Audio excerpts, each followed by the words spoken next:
الكريم اما بعد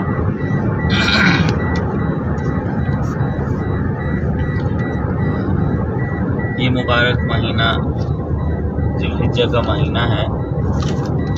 اس میں اسلام کی دو اہم عبادات مسلمان ادا کرتے ہیں. ایک فریضہ حج اور دوسرا عمل قربانی. اللہ تعالیٰ سارے مسلمانوں کے لیے فریضہ حج کی ادائیگی کی دوبارہ سے وہ شکلیں بحال رکھیں، بحال فرمائیں جو صدیوں سے بحال تھیں. اور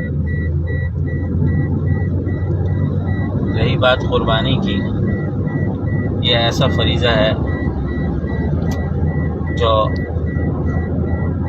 کسی خاص جگہ کے ساتھ مخصوص نہیں ہے،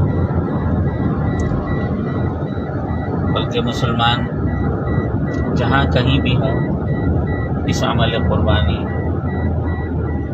کی فضیلت حاصل کر سکتے ہیں. اس کے ذریعے اللہ کا قرب، قبولیت حاصل کر سکتے ہیں. ایک حدیث میں آتا ہے، مشکات المصابیح کی روایت ہے، رسول اللہ صلی اللہ علیہ وسلم نے فرمایا ان ایام میں فرائض و واجبات کے علاوہ قربانی سے بہتر اللہ کے ہاں کوئی پسندیدہ عمل نہیں. اور مسلمانوں کو آپ علیہ الصلوۃ والسلام نے حکم دیا کہ اس عمل کے ذریعے اپنے آپ کو خوش کرو. زید بن ارقم رضی اللہ تعالی عنہ سے روایت ہے، فرماتے ایک مرتبہ صحابہ نے عرض کیا، یا رسول اللہ ما هذه الاضاحی، یہ قربانیاں کیا چیز ہیں؟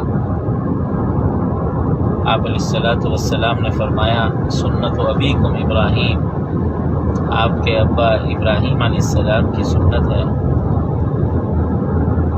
قالوا وما لنا فیہا، صحابہ نے عرض کیا ہمارے لیے اس میں کیا ہوگا؟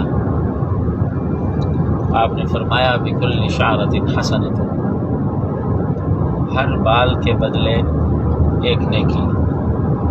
صحابہ نے عرض کیا الصوف یا رسول اللہ، کہ اون والے جانور، بھیڑ، دمبا، اونٹ، ان میں تو بال زیادہ ہوتے ہیں، تو ان کا کیا حکم؟ آپ علیہ الصلوۃ والسلام نے فرمایا بکل شعرۃ حسنۃ. ایک حدیث میں ہے اللہ کی رضا کے لیے کی گئی قربانی کہ خون کا قطرہ زمین پر گرتا نہیں کہ اللہ کے ہاں مقبول ہو جاتا ہے.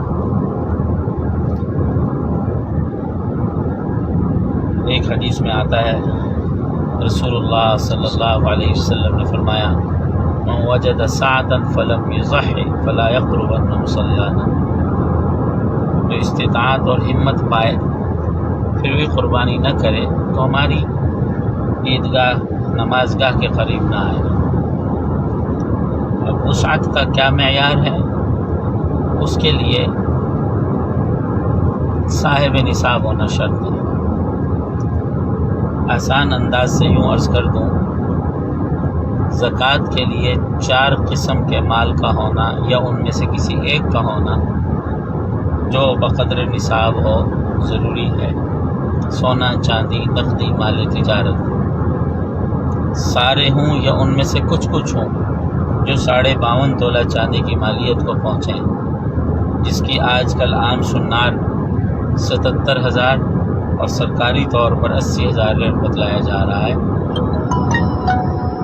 اور قربانی میں ایک 5واں نصاب بھی شامل ہے، 5ویں چیز بھی شامل ہے قربانی کے نصاب میں.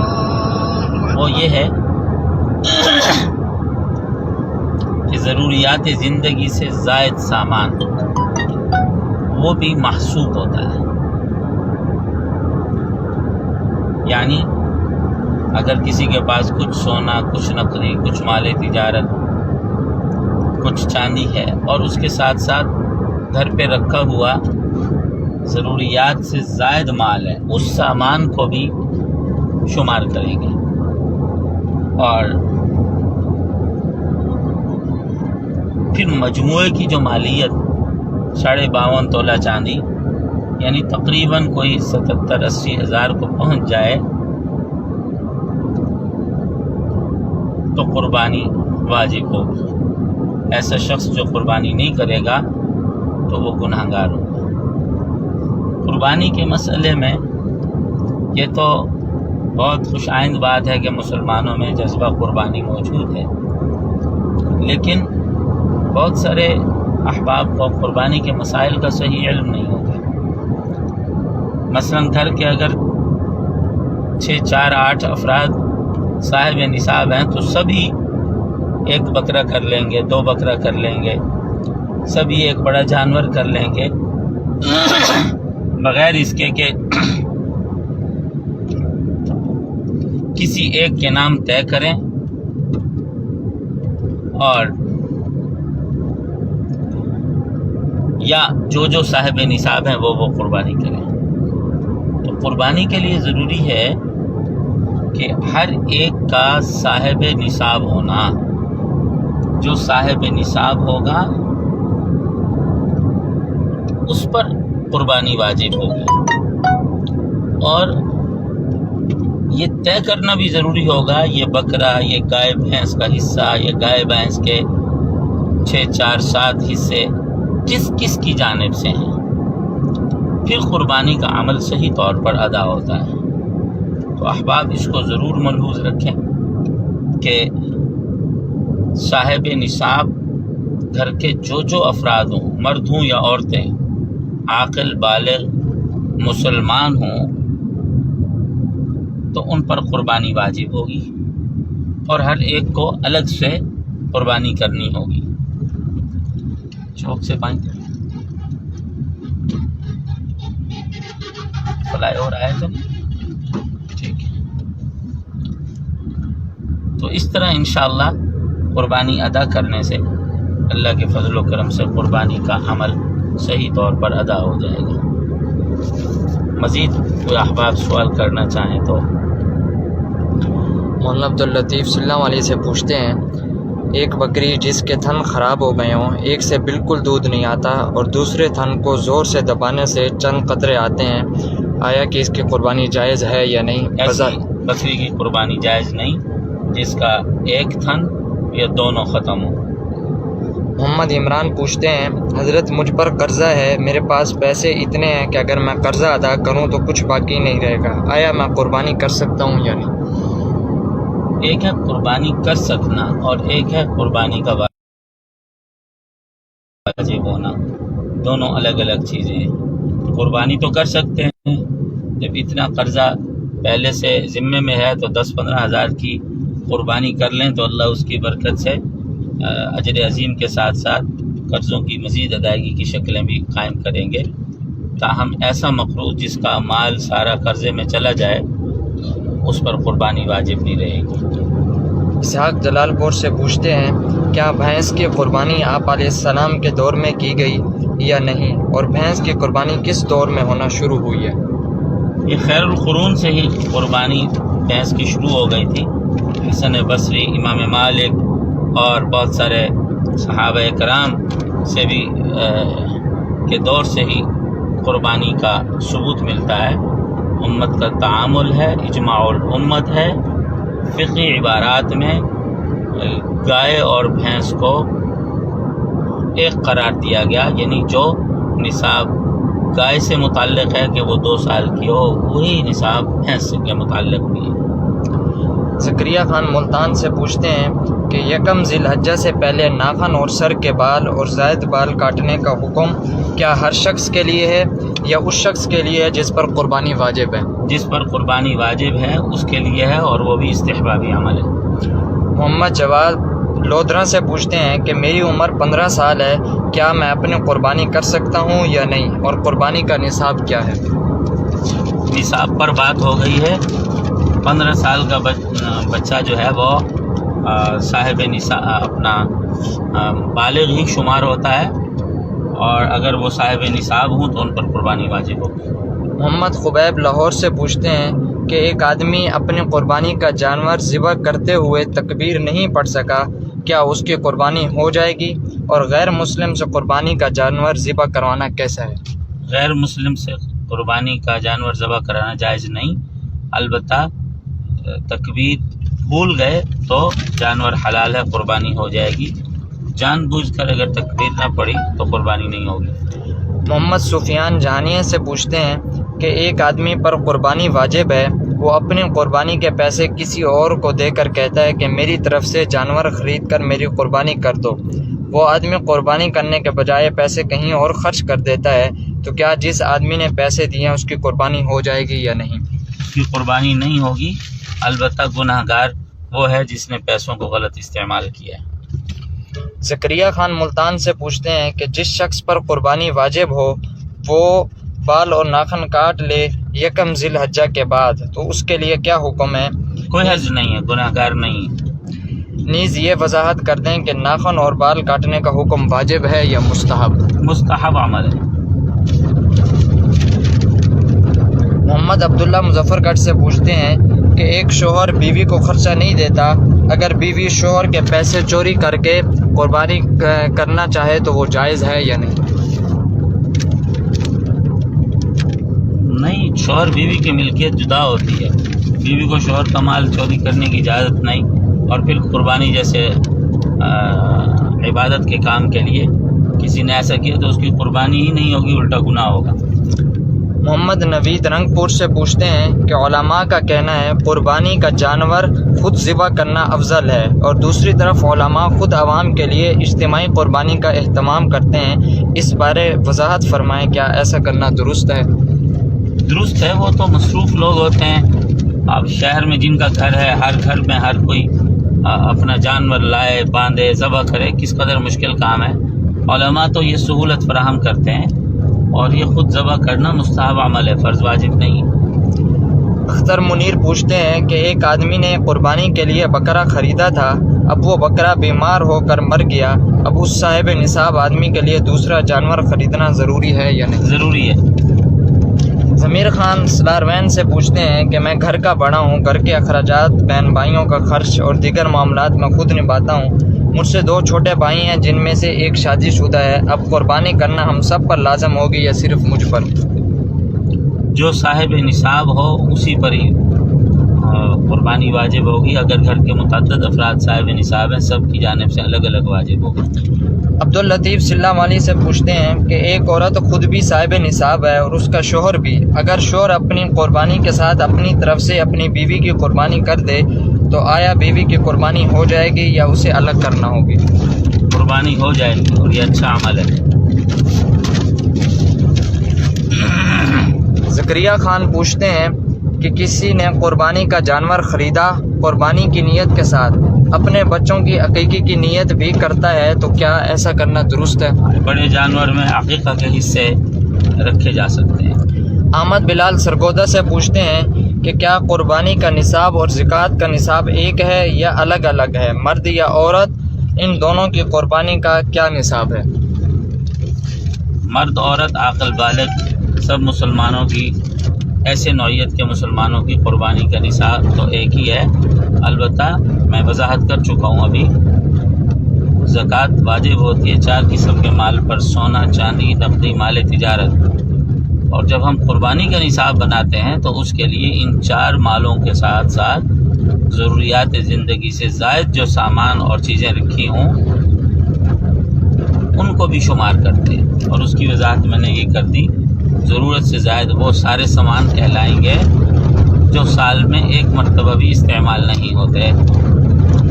سفیان سرگودا سے پوچھتے ہیں کہ عورت کے جہیز میں کون کون سی چیز نصاب میں شامل ہے؟ اگر سونا ہو تو اس کے ساتھ نقدی ہونا ضروری ہے یا نہیں؟ اگر ضروری ہے تو کتنا نقدی ہو؟ اکیلا سونا ہو تو اس کے ساتھ فقط سونا ہو تو اس کے لیے تو 7.5 تولہ نصاب ہے، لیکن عام طور پر جن کے پاس سونا ہوتا ہے تو کچھ نہ کچھ نقدی، چاندی اور ضرورت سے زائد سامان بھی گھر پہ موجود ہوتا ہے، تو ان سب کو حساب میں لے آئیں گے۔ علی خان پوچھتے ہیں کہ ایک گائے ہے، اس کے ساتھ بچڑا بھی ہے اور صبح و شام دودھ بھی دیتی ہے، بچڑا الگ کر کے اس گائے کی قربانی کرنا درست ہے یا نہیں؟ ہاں، چاہیے۔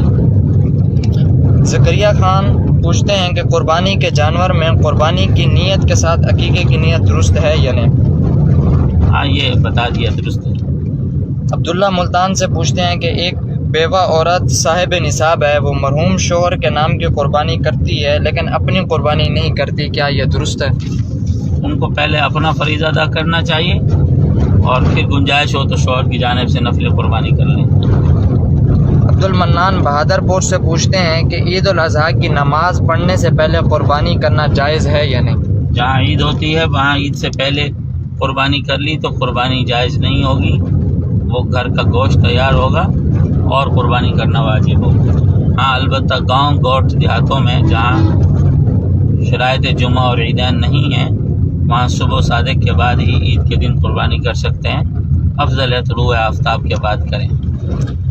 محمد سعد جلال پور سے پوچھتے ہیں کہ قربانی کا گوشت غریب، روافظ یا قادیانیوں کو دینا جائز ہے یا نہیں؟ مسلمان ختم ہو جائیں تو پھر ان کافروں کو دو۔ محمد راشد ملتان سے پوچھتے ہیں کہ میرے والد صاحب گھر میں قربانی کرتے ہیں، میں ان کے ساتھ رہتا ہوں، شادی شدہ بھی ہوں، میرے اوپر قربانی کرنا ضروری ہے یا نہیں؟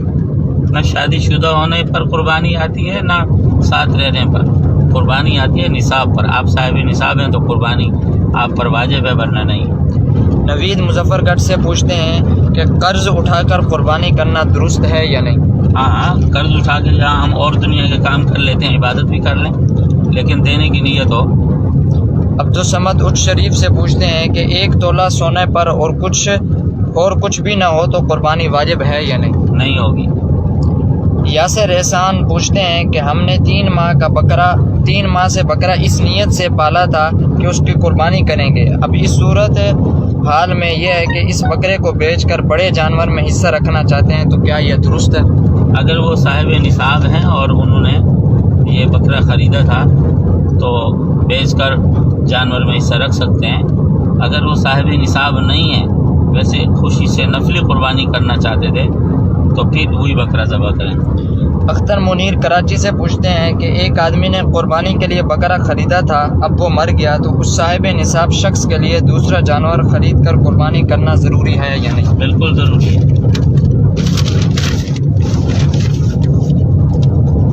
عبداللہ چھنگ سے پوچھتے ہیں کہ بیل کی گردن پر ایک خاص مکوڑی کا نشان ہے، آیا اس کی قربانی جائز ہے یا نہیں؟ ہلکی پھلکی مکوڑی سے کچھ نہیں ہوتا۔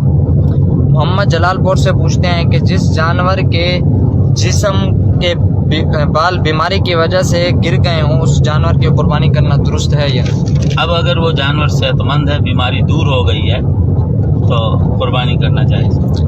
فرحان ملتان سے پوچھتے ہیں کہ ہم اپنے حصے کے جانور میں آپ علیہ السلام کے نام کی قربانی کر سکتے ہیں یا نہیں؟ یہ تو ہر وسعت رکھنے والے مسلمانوں کو ایسا کرنا چاہیے، بہت فضیلت کی بات ہے، بلکہ امید ہو جاتی ہے کہ جس بڑے جانور میں نبی کریم صلی اللہ علیہ وسلم کا حصہ ہو تو اس جانور کے سارے شرکاء کی قربانی اللہ کے ہاں مقبول ہوگی، چونکہ آپ علیہ السلام کی نسبت سے ہر عمل اللہ اپنی بارگاہ میں اپنے فضل و کرم سے ضرور قبول کرتے ہیں۔ نقیب اللہ کراچی سے پوچھتے ہیں کہ ایک بیوہ خاتون ہے، اس کے پاس سونا ہے جس کی مالیت 20 لاکھ ہے اور اس کا بیٹا ہے اور اس کے پاس 15 لاکھ روپے، آیا قربانی کرنا دونوں پر واجب ہے یا صرف ماں پر؟ دونوں پر۔ عباد اللہ ملتان سے پوچھتے ہیں کہ جس جانور کے سینگ خوبصورتی کے لیے جڑ سے نکال دیے جاتے ہیں اس جانور کی قربانی کرنا درست ہے یا نہیں؟ جڑ سے نکلے ہوئے سینگ کی تو قربانی جائز نہیں ہوگی، لیکن عام طور پر وہ جو سینگ ہوتے ہیں جڑوں سے نہیں نکالتے، اوپر سے کاٹتے ہیں، اور بچپنے میں بعض اوقات جانور کے سینگ جلا دیتے ہیں تو وہ جڑ سے نہیں نکالتے، جڑ سے نکالیں تو پھر قربانی جائز نہیں ہوگی۔ عابد مظفر گڑھ سے پوچھتے ہیں کہ صاحب نصاب آدمی قربانی کرنے کے بجائے ان پیسوں سے غرباء کی مدد یا کسی غریب لڑکی کی شادی کروا دے تو آیا اس آدمی کی طرف سے قربانی ادا ہو جائے گی یا نہیں؟ گناہ گار ہوگا قربانی نہ کرنے کی وجہ سے، اور کسی اور کی پر صدقہ اور اس طرح کی خیرات کرنے کا ثواب وہ ایک جدا عمل ہے۔ والسلام۔